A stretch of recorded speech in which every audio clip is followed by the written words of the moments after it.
कैसी लगी तुझे दाऊ से मिलने की तैयारी?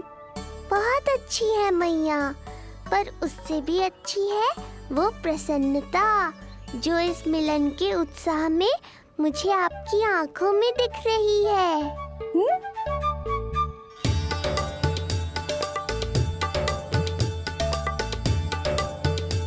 यशोदा, तुमने तो दो भाइयों के मिलन को भी त्योहार बना दिया। हाँ तो जे किसी त्योहार से कम थोड़ी ना है। जे शुभ दिन दोनों भाई के मिलन को पूरा गांव देखेगो। तो फिर अब बड़ी मैया को बुलाओ ना मैया। यशोदा जी, रोहिणी जीजी इतनी प्रतीक्षा क्यों करवा रही है? इतने दिवस से छुपा के रखे हो लल्ला को, अब तो शीघ्रता करनी चाहिए ना, है ना भाभी? प्रतीक्षा अवश्य की है, किंतु फल भी तो मीठा मिलेगा। आती होंगी रोहिणी जीजी।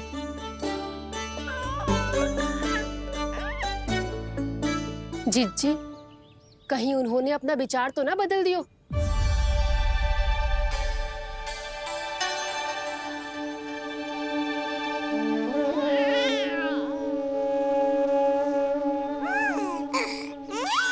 कितनी शीघ्र चिंतित हो जाते हो आप सब। देखो आ रहे हैं वो। लाल छुपा रखने को विवश थी नियति की सताई, भूल के भय माज प्रभु की जग सम्मुख है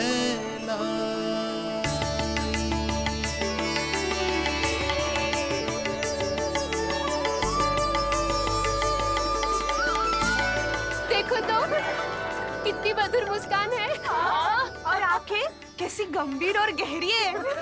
अरे अरे, ये तो हमारी नीलमणि की तरह सुंदर भी है। सही कह रही है तू, और कितना प्यारा भी है। और कितना बलशाली भी लग रहा है ये, है ना? तो देखो इसके। हाँ बिल्कुल, लाल लाल टमाटर की तरह। देखो तो दाऊ आए नहीं कि ये सब की सब मुझे भूल ही गई। अरे हटो सामने से, मुझे भी तो देखने दो।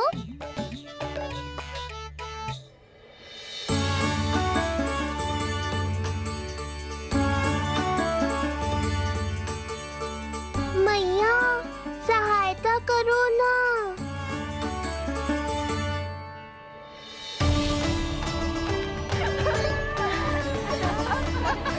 चलो हटो सब, हटो हटो हटो, हटो सामने से। चलो दोनों भाइयों को एक दूसरे से मिलने तो दो।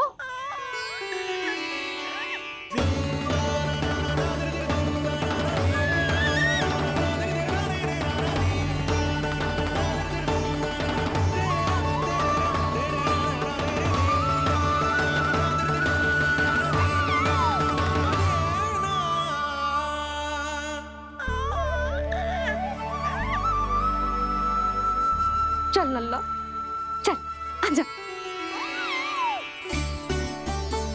देख लल्ला, आ गए जे तेरे भैया, तेरा दाऊ। जी भर के बातें करो और निहारो एक दूसरे को। लाओ जिज्जी, आजा।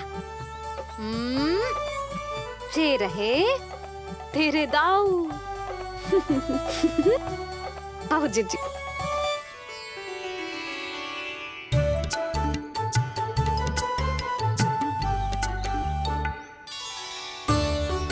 स्वागत है दाऊ। कितनी प्रतीक्षा के बाद अब जाकर आपसे भेंट हुई है।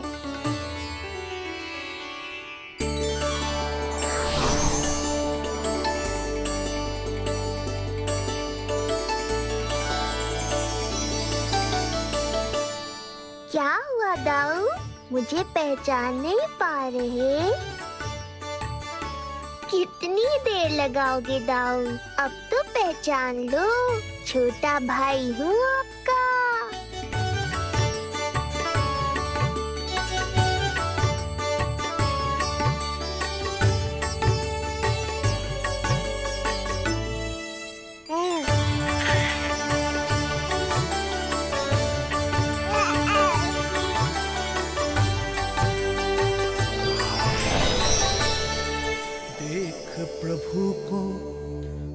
भक्त शेष की आंखें हैं भर आई, भावुक हरि भी निहारे की अब मिलन की बेल आई।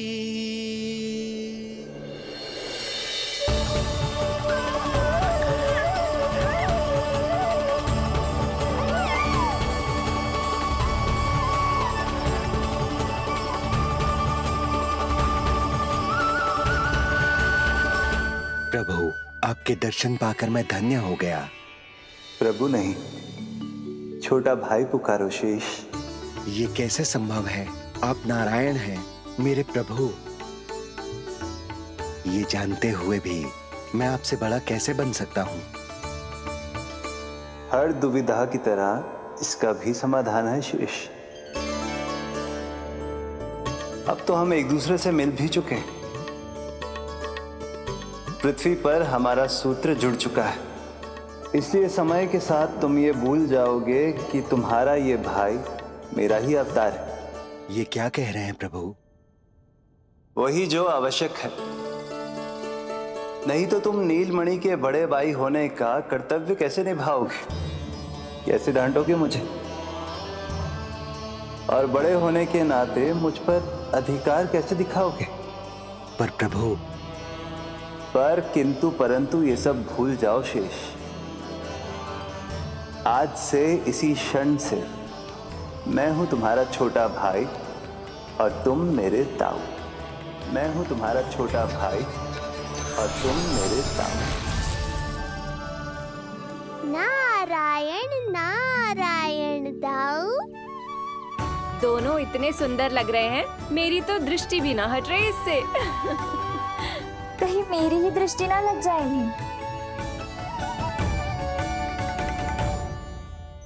ये तो प्रतिदिन की कथा है दाऊ। हे नारायण, मेरे कानों से तो अभी से रक्त निकलने लगा। आदत डाल लो दाऊ, अब तो सहना ही पड़ेगा।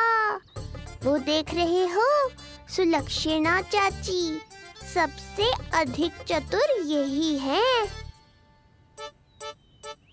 केवल अधिक चतुर ही नहीं नीलमणि, बहुत अधिक सयानी भी है ये। बिल्कुल सही पहचाना दाऊ, पर आप चिंता मत करो, मैं हूँ ना, मैं संभाल लूंगा इन सबको।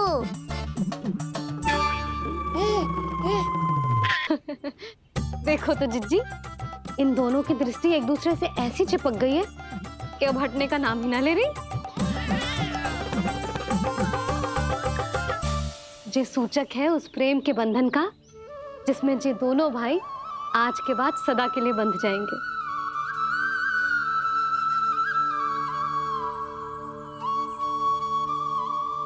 मुझसे भूल हो गई यशोदा, मैंने इन दोनों को पहले ही मिलवा देना चाहिए था।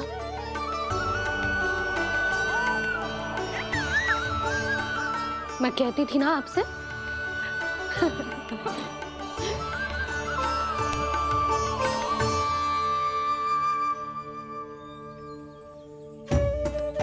आई मैं।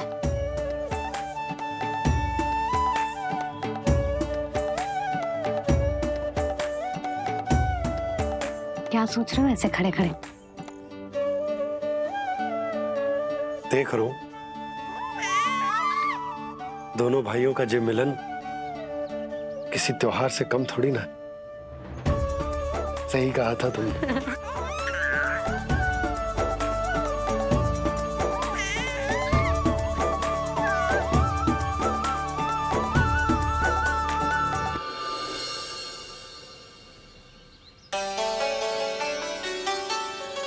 सुना ना तूने जो गोपिया क्या कह रही थी कि नीलमणि का दाऊ कितना बलशाली है। इसका तो यही अर्थ हुआ ना कि नीलमणि अपने दाऊ जितना बलशाली ना है। अब समझा मैया कि आज मुझसे इतना व्यायाम क्यों करवाया जा रहा है। पर मुझे पता है मेरा नीलमणि सबसे अधिक बलशाली है। हाँ। उज्जवल ने कही थी ना नीलमणि ने यूं उड़ा दिया था काले कौवे को मथुरा की ओर। और उज्जवल ने तो ये भी कही थी कि नीलमणि ने अपने पांव से सकट पे प्रहार भी किया था। कैसे किया था प्रहार? कैसे किया था? लग गई मैया को। कैसे किया था? फिर से बता कैसे किया था?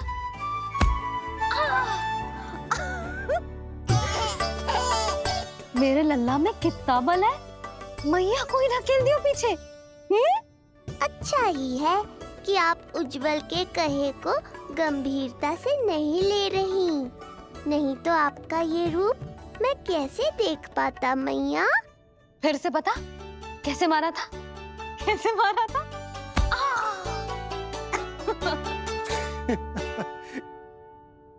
लल्ला तू बड़े के जैसे कब से हंसने लगो?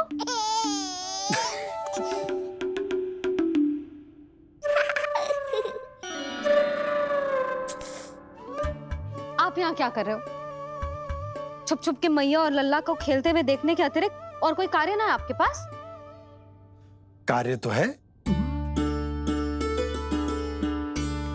पर यह अधिकार भी है कि मैं अपनी बड़ी सी पत्नी को अपने छोटे से लल्ला के साथ छोटे बालकों की तरह व्यवहार करते हुए देखूं। अब देख लियो ना, अब जाओ अपना कार्य करो। कार्य तो कर लूंगा, परंतु मेरा पेट मुझसे कह रहा है कि इसे भूख लगी। भूख लग गई? भोजन का समय होगा। अभी लगाती हूँ भोजन।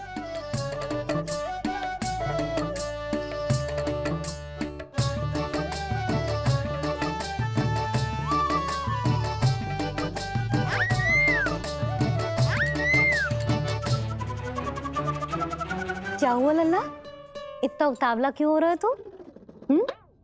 तुझे भी भूख लगी आई है क्या?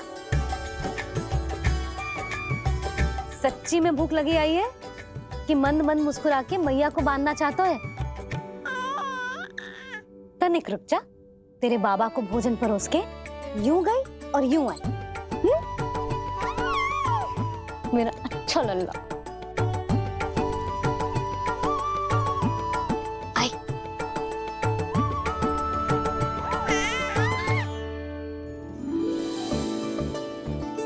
आज केवल रोटी है खाने में? ना, दाल है ना, तरकारी भी है, दही है, लड्डू भी है। तो दाल ले आओ। अभी लाई है।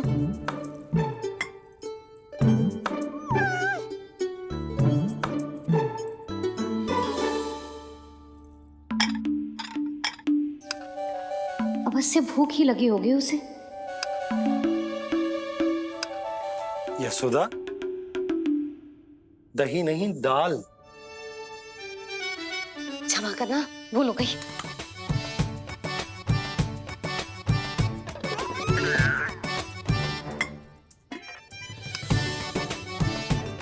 यशोदा, दाल दाल।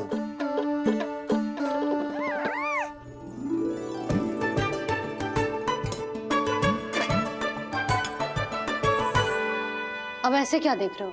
बोला ना भूल हो गई। सब मिला के खा लो, पेट में तो मिलना ही है। थोड़े चावल मिलेंगे? हाँ मिलेंगे, अवश्य मिलेंगे।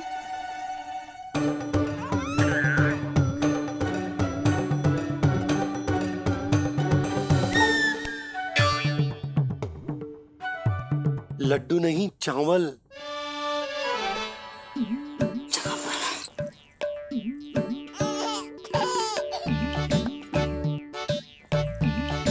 हंस क्या रहे हो जी?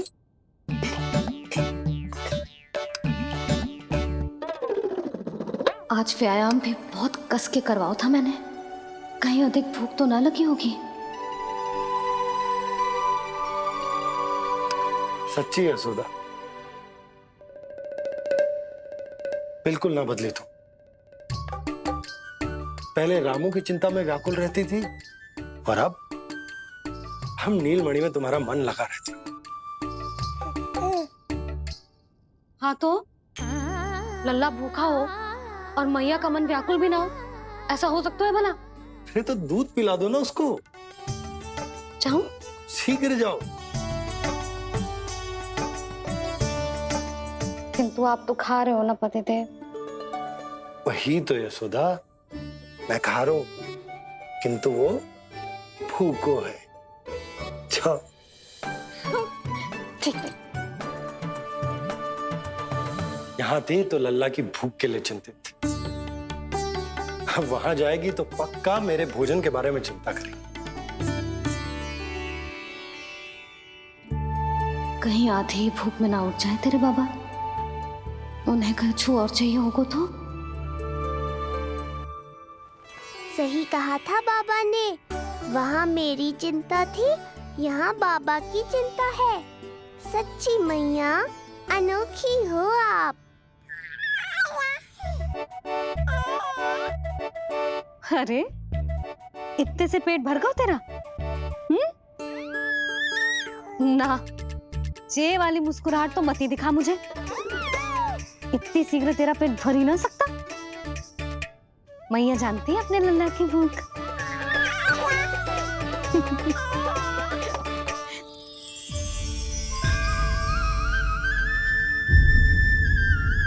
ये क्या है लल्ला? ये क्या था तेरे मुंह में? दिखा दिखा।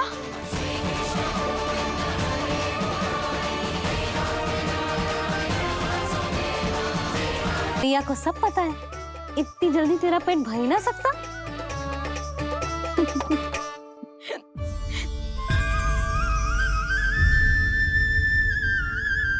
ये क्या है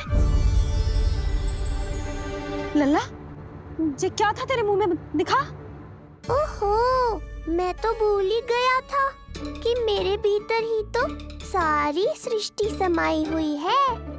मैया ने उसकी झलक देख ली, अब क्या होगा?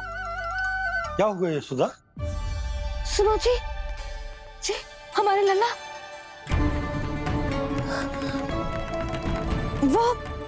वो इसके मुंह में। क्या? भूल जाओ ना मैया, कुछ नहीं था मेरे मुंह में। लल्ला मुंह खोल के बाबा को दिखा। अरे क्या देख रही है उसके मुंह में? अवश्य ही मेरा दृष्टि भ्रम होगा, किंतु ऐसा भ्रम। अरे बताओ ना यशोदा, या फिर मुहूर्त शीघ्र ना बताने की बात का प्रतिशोध ले रही हो तुम? ना, ऐसी बात ना है। तो फिर बताओ ना, क्या बात है? हाँ?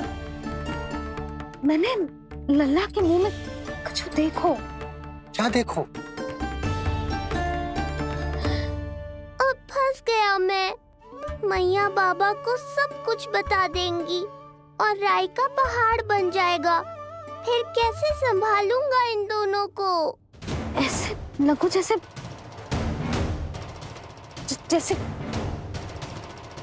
पूरा का पूरा ब्रह्मांड। ब्रह्मांड लल्ला के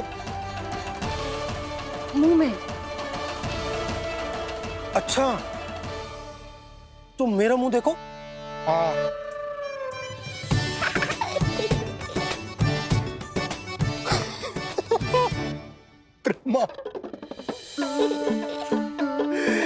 यशोदा, मुझे पता था आप मेरा उपहास उड़ाओगे। अरे नहीं, तुम देखो तो सही।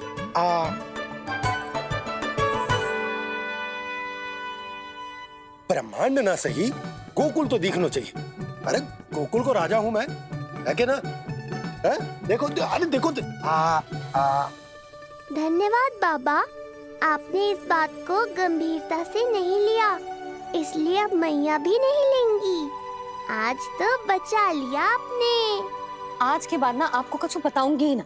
आप जाओ, नामकरण उत्सव की तैयारी करो। और हाँ, इस बार भी उत्सव छोटा ही करना है, जे तो मत ही बोलना आप। हाँ। अब इसे कैसे समझाऊं कि हम कोई भी उत्सव बड़ा ना कर सकते? व्यर्थ ही कंस की दृष्टि पड़ जाएगी हम पर।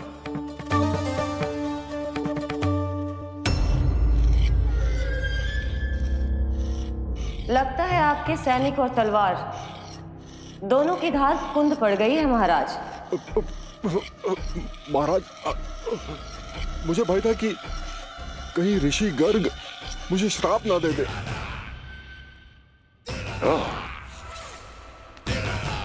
तो श्राप से भयभीत हो गए दुर्जन,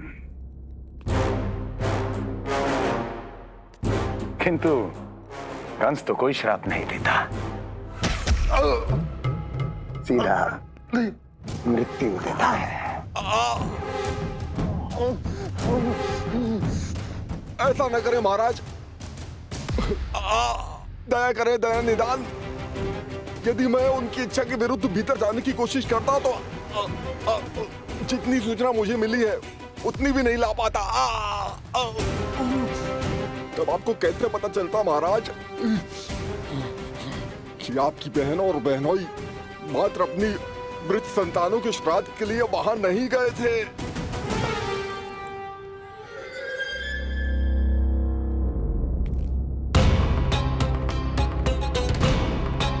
आगे बोलो। पूरी तरह तो नहीं सुन पाया महाराज, किंतु मैंने स्वयं अपने नेत्रों से देखा है महाराज।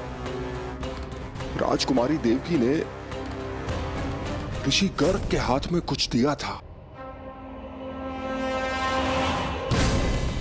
ये सत्य है महाराज, और ऋषि गर्ग ने उन दोनों को वचन भी दिया था।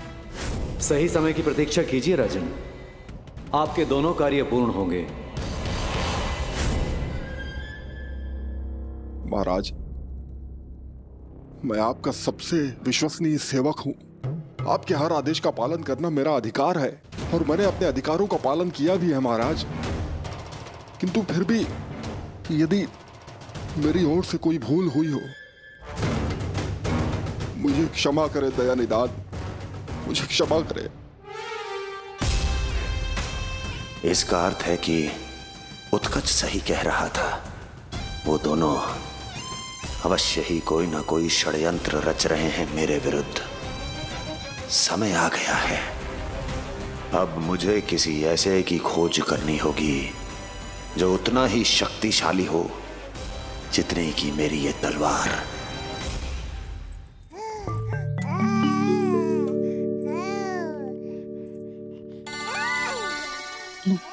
अभी से पुकारने लगो जी, अभी तो आई हो रसोई में।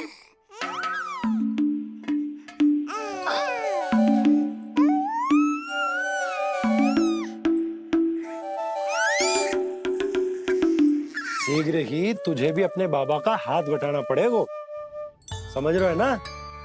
बटाएगा ना हाथ? अभी जे 100 दिन का भी ना हो और जे इस नन्हे से बालक को काम काज का भार सौंपने की बात करने लगे। काम का नाम सुनते ही मुख से स्वर ना निकल रहे तेरे। अभी तो बड़ा ऊ कर रहा था। बता, हाथ बटाएगो के ना? अरे बता ना।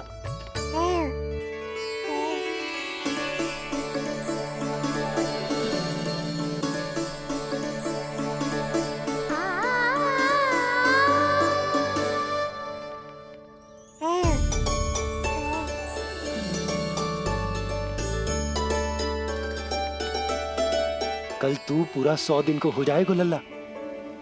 पंडित जी आएंगे, तुझे नया नाम मिलेगा। देखो तो मन में तो इनके भी कितना उत्साह भरो है, बस दृष्टि में मैं ही आती हूँ। और कल तुझे वो नाम मिलेगा लल्ला जिससे पूरा संसार तुझे पहचानेगा।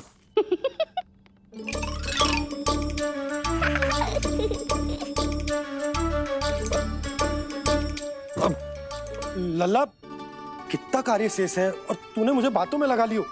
मुझे क्यों फंसा रहे हो बाबा? छुपाने की कोई आवश्यकता ना है। जितनी उत्साहित मैं हूँ उतने ही उत्साहित आप भी हो इसके नामकरण को लेके, पता है मुझे। लल्ला के नामकरण पे उसके बाबा उत्साहित ना होंगे? बिल्कुल होंगे, इसीलिए तो कह रही हूँ अपना उत्साह बांटो अपने लल्ला के साथ। मैं अभी आई। अच्छा, ऐसे तो तुम लल्ला को छोड़ के कहीं ना जाती। अभी कहाँ चली? रोहिणी जिज्जी के पास, और कहाँ? लल्ला और उसके दाव के नामकरण की तैयारी करनी है कि ना? कितने लोगों को आमंत्रित करना है, कितने प्रकार की मिठाइयाँ बनानी है, ढोल वाले को कितने बजे का समय देना है, ये सब सुनिश्चित करना है ना, ताकि ये उत्सव गोकुल का सबसे बड़ा उत्सव हो। अरे सूची देनी है जिज्जी को।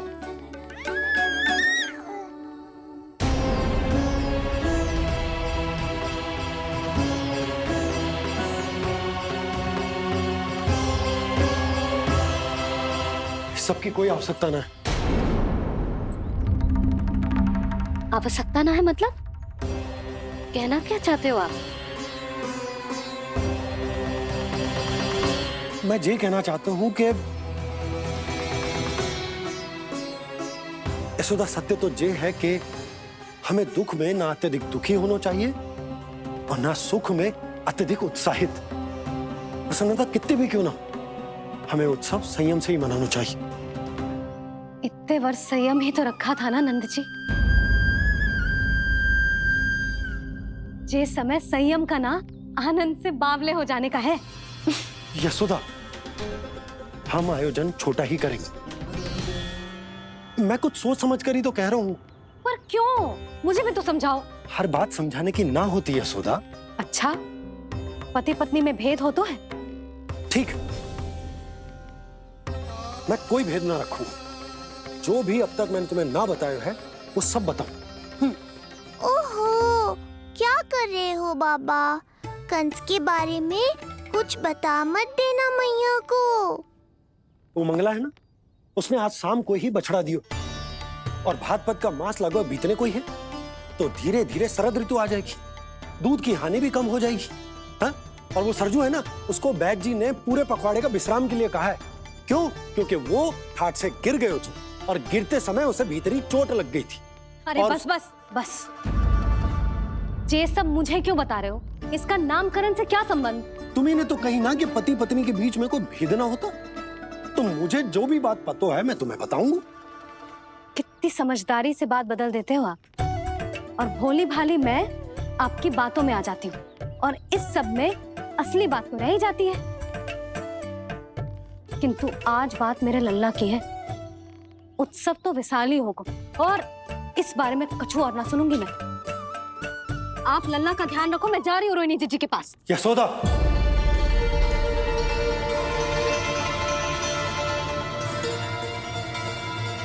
बात केवल सुनने की ना होती, उसे समझना भी पड़ता है।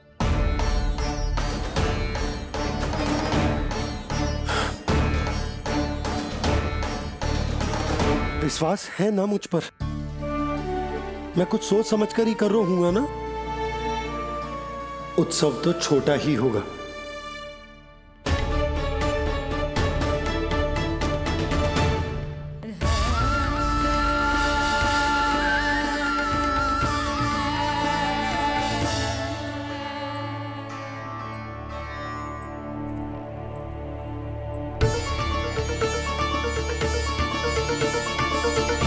क्षमा करना लल्ला, तेरी मैया को डांटना पड़ गया। आपको मेरी सुरक्षा की चिंता है बाबा, समझता हूँ मैं, इसलिए आपने ये निर्णय लिया है। समझ में नहीं आता, कब कौन सा निर्णय क्यों लेते हैं आप? यदि कंस को समझना इतना आसान होता तो कंस नहीं होता। ये नया सिंहासन उसके लिए है जो मेरा विश्वास पात्र बनेगा। मेरे दाहिने हाथ की तरह मेरे मन के सबसे निकट होगा वो। मंत्री परिषद में विशेष स्थान की प्राप्ति होगी। मेरे बाद पूरे राज्य के लिए उसी का वचन होगा। शासन, किंतु ये अधिकार केवल उसे प्राप्त होगा जो मेरी परीक्षा में उत्तीर्ण होगा। मेरा सबसे महत्वपूर्ण कार्य करेगा वो। इसलिए जाओ, कह दो सभी बाहुबलियों को, महाबलियों को, दैत्यों को, दानवों को, प्रेतों को, पिशाचों को, सभी को ये सूचना दे दो ना। ना ना ना, सूचना नहीं, चुनौती दो कि यदि साहस है तो आए, मेरी परीक्षा में उत्तीर्ण हो और इस सिंहासन पर बैठने का अधिकार प्राप्त कर ले। जाओ। और हां, ये अवश्य कहना कि केवल वही आए जिनके हृदय में साहस का ज्वालामुखी धधकता हो, जिनकी तलवारें पर्वतों का सीना चीरने को व्याकुल हो, जिनकी संकल्प शक्ति इतनी दृढ़ हो कि मृत्यु से टक्कर ले लें। कायर नहीं चाहिए मुझे। जाओ। महाराज, आप जिसे भी ये विशेष पद देंगे, भविष्य में यदि वही हमारे शीश पर बैठ गया तो क्या करेंगे आप? पहले ऐसा कोई योद्धा सामने तो आए अस्ति, जो उस विष्णु के अवतार का संहार कर सके।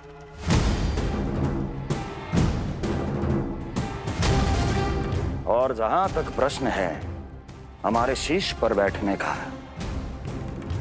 तो स्मरण रखो अस्ति,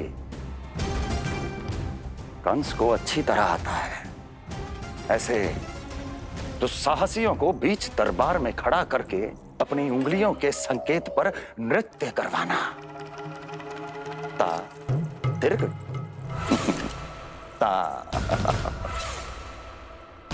और अपना कार्य सिद्ध होने के बाद उनके तन से उनके शीश को उतारना। कंस को भली भांति आता है।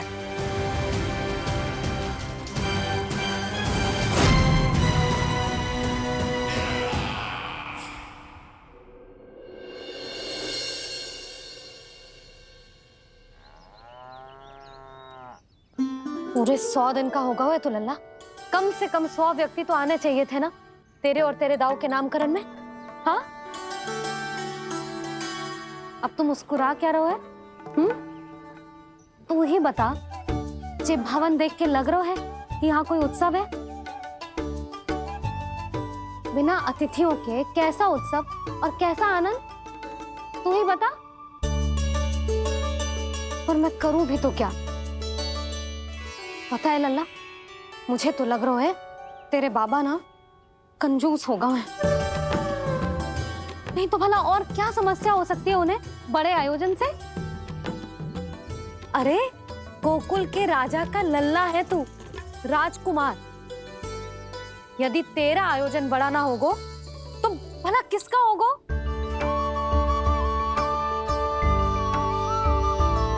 मेरी ही भूल है, मैं भोली हूं, इसीलिए व्यर्थ में तेरे बाबा की बातों में आ गई। मैं भोली हूं ना, व्यर्थ में उनका कहा मान गई। किंतु अब ना मैं कोई मांग रखूंगी, ना मैं उनसे बात करूंगी। और कहे देती हूँ लल्ला, सावधान जो इस बार तू बीच में आया तो। हाँ नहीं तो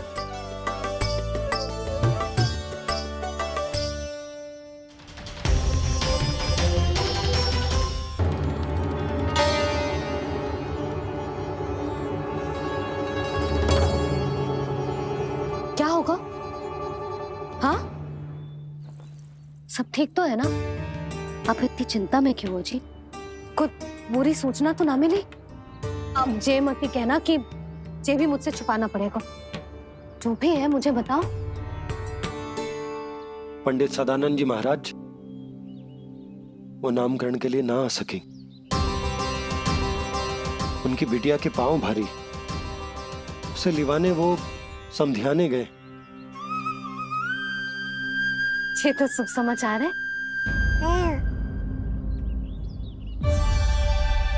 किंतु मेरे लल्ला का नामकरण अब वो सही मुहूर्त पे कैसे होगा? वही तो समझ ना आ रहा। ऐसे मन छोटा करने की आवश्यकता नहीं है मैया बाबा। आप दोनों तो स्वागत की तैयारी करो, आ रहे हैं वो।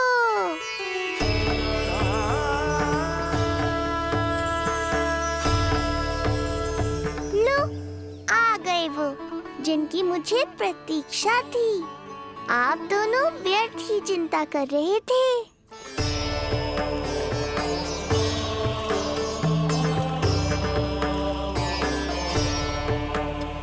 अब कौन करेगा मेरे लल्ला का नामकरण? ऋषि गर्ग, नंदराज, रानी भाभी, महान ऋषि गर्ग हमारे गांव में पधारे हैं।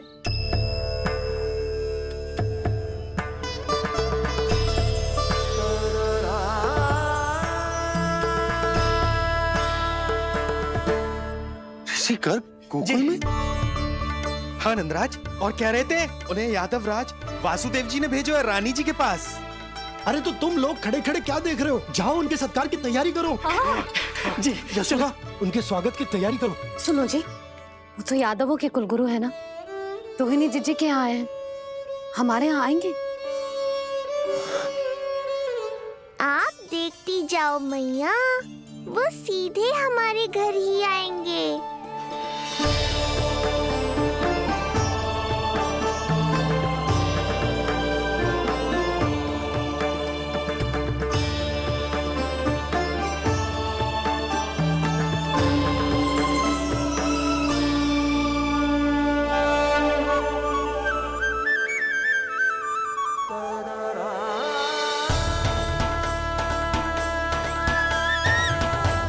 ये क्या हो रहा है मुझे? मैं उस भवन की ओर क्यों बढ़ा जा रहा हूँ? क्योंकि आपके यहाँ आने से ही मेरी मैया बाबा की चिंता समाप्त होगी ऋषिवर। ये बात तो मैं न जानता, परंतु मुझे जाकर उनको स्वागत करना चाहिए।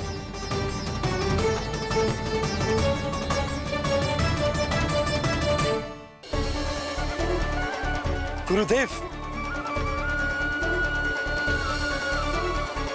कल्याण हो। भगवान श्री नारायण के महान भक्त आज हमारे गांव में पधारे।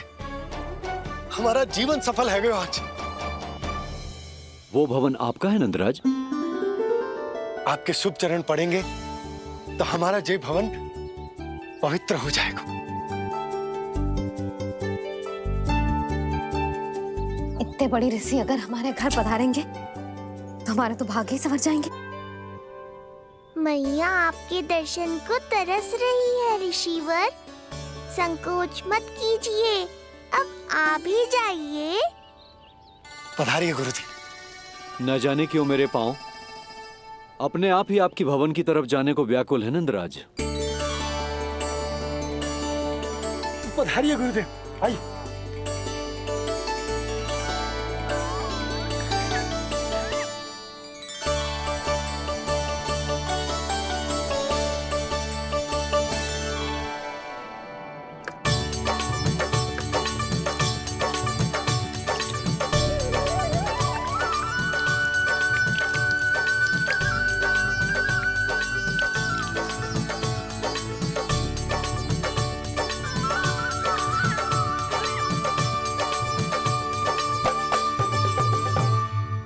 कल्याण हो। पधारिए।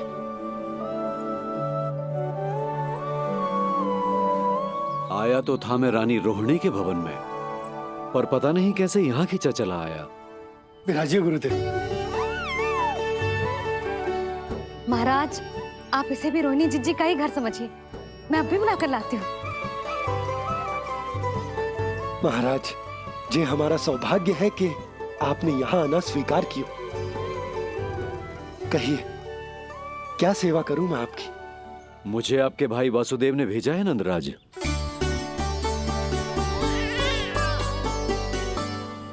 प्रणाम गुरुदेव। स्वामी जी ने आपसे इतनी दूर आने का आग्रह किया है, अवश्य ही कोई बड़ा कारण होगा। कारण तो है, आपके पुत्र का नामकरण करने आया हूं मैं यहाँ।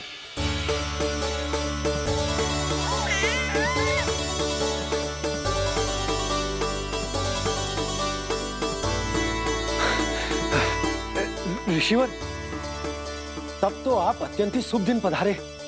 आज का ही मुहूर्त निकलो है। भाभी के लल्ला और हमारे लल्ला के नामकरण के लिए। परंतु पंडित जी गांव से बाहर हैं, इसीलिए आप। अब तो आप यहाँ आ गए हो, आप हमारे भी लल्ला का नामकरण कर दो ना।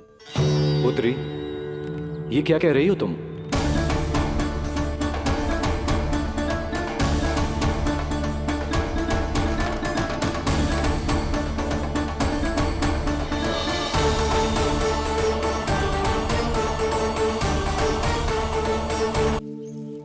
आप हमारे भी लल्ला का नामकरण कर दो ना।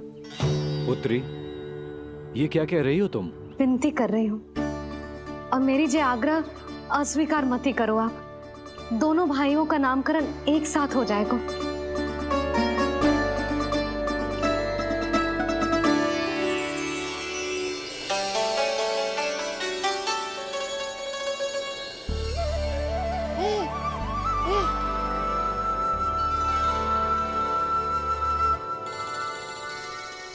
कितने प्यारे और निर्दोष बालक हैं।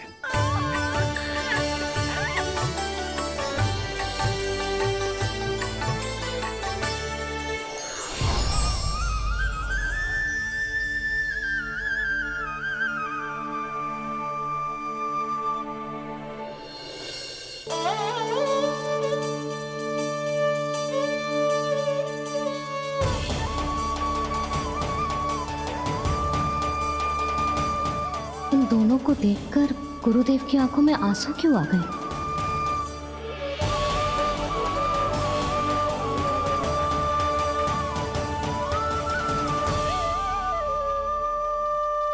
ये क्या कर रहे हैं ऋषिवर? संभालिए अपने आप को, नहीं तो मेरा रहस्य खुल जाएगा आज। अरे ऋषिवर, हाथ मत जोड़िए। इससे पहले कि गड़बड़ हो जाए, अपनी नमस्कार मुद्रा को आशीर्वाद मुद्रा में बदल दीजिए। बात को समझिए। मैंने ये अवतार मैया और लल्ला के अद्भुत संबंध का अनुभव करने के लिए लिया है, पर आपकी भावुकता के कारण यदि मैया को मेरा सत्य पता चल गया तो ये संबंध ही बदल जाएगा।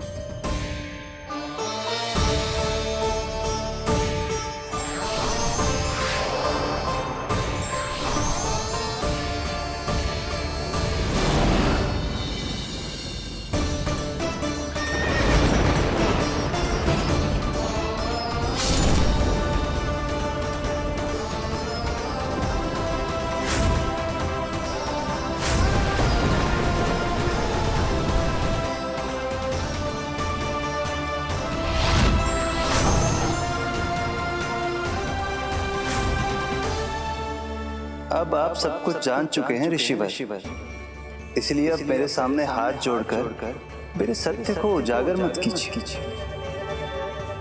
अपने शिष्य वसुदेव के पुत्र के रूप में मुझे आशीर्वाद दीजिए।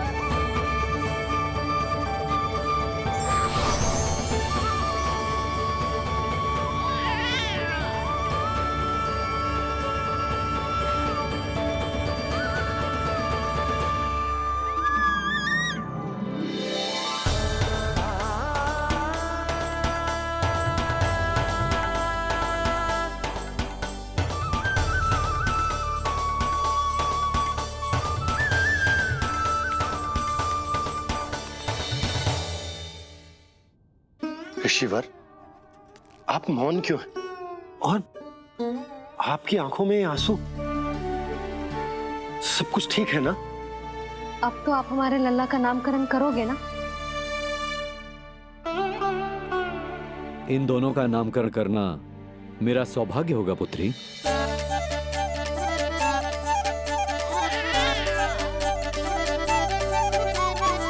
परंतु ये गोपनीय रूप से करना होगा।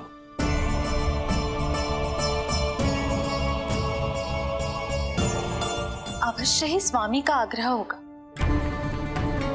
ताकि कंस की बुरी दृष्टि हमारे पुत्र पर ना पड़े।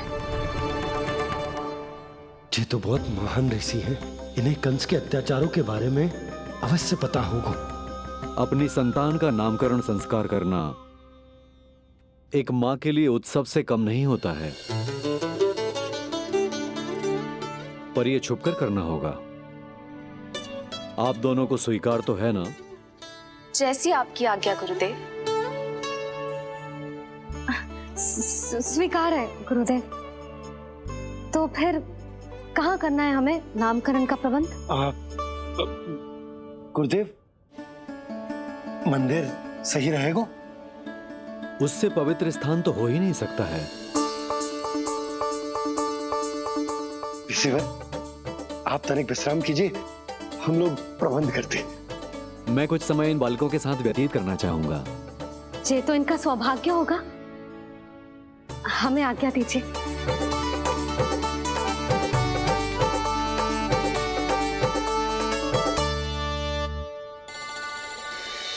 प्रभु, स्वयं भगवान होकर भी आपको बंदी गृह में जन्म लेना पड़ा। अब अपनी मां को छोड़कर दूसरी मां के यहां पलना पड़ रहा है। जब से गोकुल आए हैं, छुप छुप कर रहना पड़ रहा है। इतनी नन्ही सी अवस्था में दुष्ट कंस के कितने ही आक्रमणों का सामना कर चुके हैं आप। और जिस उत्सव में सभी सप्तऋषियों और सभी देवी देवताओं को साक्षी बनकर आना चाहिए, उस नामकरण उत्सव को यहां एकांत में करना पड़ रहा है। क्यों प्रभु?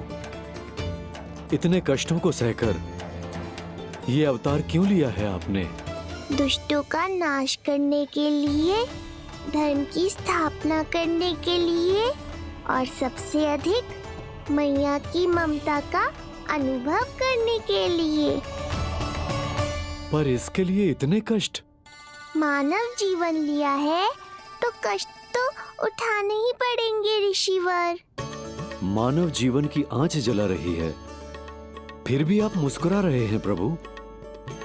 ये कैसा अनोखा अवतार है? आंच में जलकर भी यदि मैं नहीं मुस्कुराऊंगा तो अपने भक्तों को क्या शिक्षा दूंगा मैं? आज एक कंस का प्रकोप है, भविष्य में सहस्रों कंस होंगे और आने वाले युगों में होंगे अनगिनत कंस।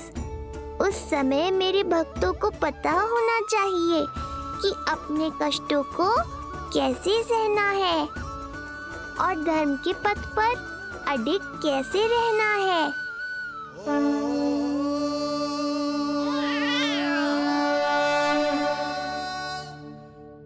आप धन्य हैं प्रभु। देखा अस्ति, जब सिंह दहाड़ता है तो वन के सभी जीव जंतु इकट्ठे हो ही जाते हैं। वो सब जो मेरा विश्वास पात्र होने का अधिकार और ये सिंहासन पाना चाहते हैं, सामने आए। बुद्धि के बिना बल अपंग होता है महाराज, और मेरे पास बुद्धि और बल दोनों हैं। आप केवल आदेश दीजिए किसका संहार करना है।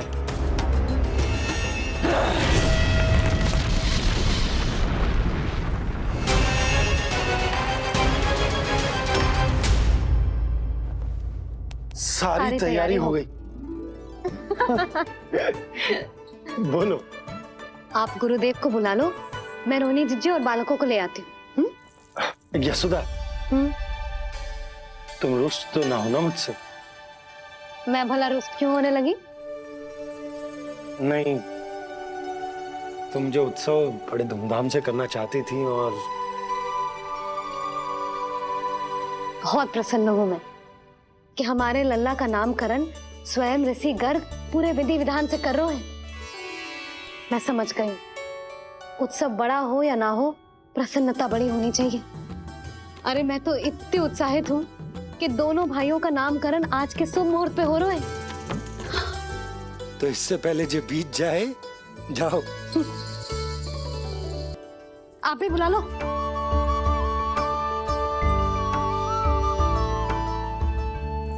यहाँ सब के सब एक से बढ़कर एक है, तो फिर अपने कार्य के लिए किसका चुनाव सबसे पहले करूं? मेरा सामर्थ्य तो आपने अभी तक देखा ही नहीं महाराज। चुटकी बजाकर शत्रुओं का विनाश कर सकता हूं मैं।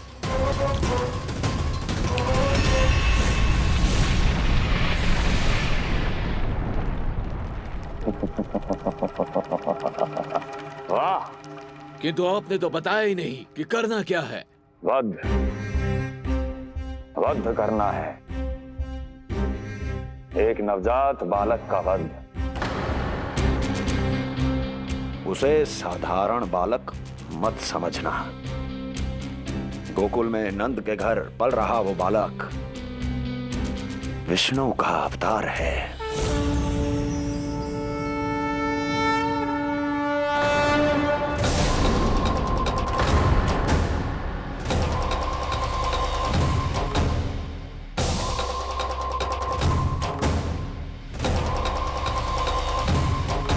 क्या हुआ? इतना सन्नाटा क्यों छा गया? क्षमा कीजिए महाराज, पर मैं नन्हे बालकों के साथ हिंसा नहीं करता। विष्णु अवतार बड़ा छलिया है महाराज, मैं उसका मुख भी नहीं देखना चाहता।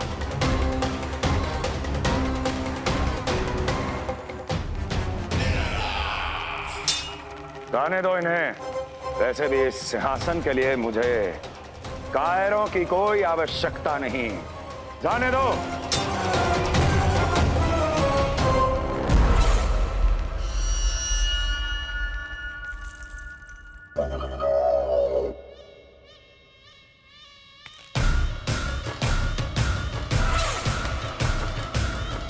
दुर्जन, क्या कहा था मैंने कहा था केवल वही आए जिनके हृदय में साहस का ज्वालामुखी धधकता हो, जिनकी तलवारें पर्वतों का सीना चीरने के लिए व्याकुल हो, जिनकी संकल्प शक्ति इतनी दृढ़ हो कि वो मृत्यु से टक्कर ले जाए। वही होगा इस सिंहासन का असली अधिकारी। महाराज,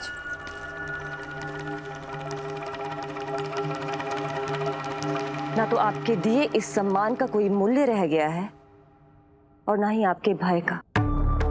अभी अभी आपने ही कहा था ना कि जब वन में कोई सिंह दहाड़ता है तो उस वन के सभी जीव जंतु एक जगह एकत्रित हो जाते हैं, परंतु उसी वन में जब कोई बब्बर सिंह दहाड़ता है तो वही जीव जंतु भय के मारे इधर उधर भागने लगते हैं। निश्चित ही वो बालक इन सब के लिए बब्बर सिंह बन चुका है। उसका भय हमारे साम्राज्य की नींव हिला रहा है महाराज।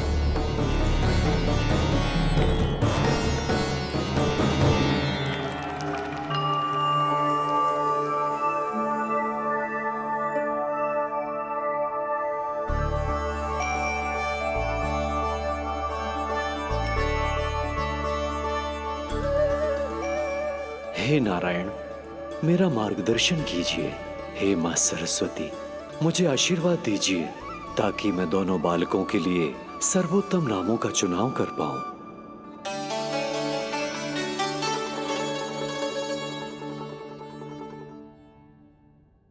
आपके पुत्र को बड़े भाई के कर्तव्य का निर्वाह करना है और इस दायित्व को प्रभु श्री राम से अच्छा किसने निभाया है? जैसा अटूट संबंध उनका अपने भाइयों के साथ था, मैं श्री नारायण से प्रार्थना करता हूं कि वैसा ही प्रेमपूर्ण संबंध इसका भी अपने छोटे भाई के साथ हो।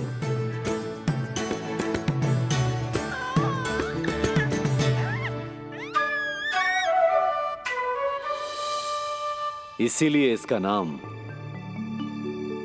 राम हो। इसीलिए इसका नाम राम, इसीलिए इसका नाम राम।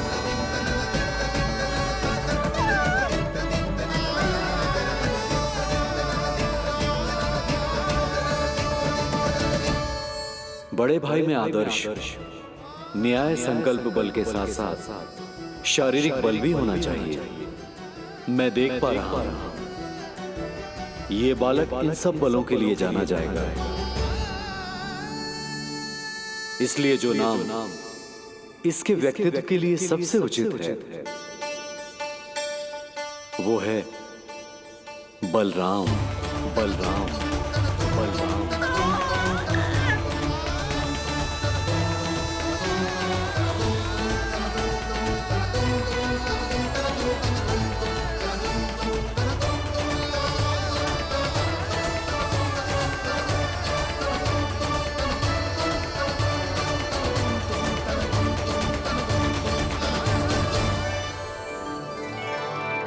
बलराम।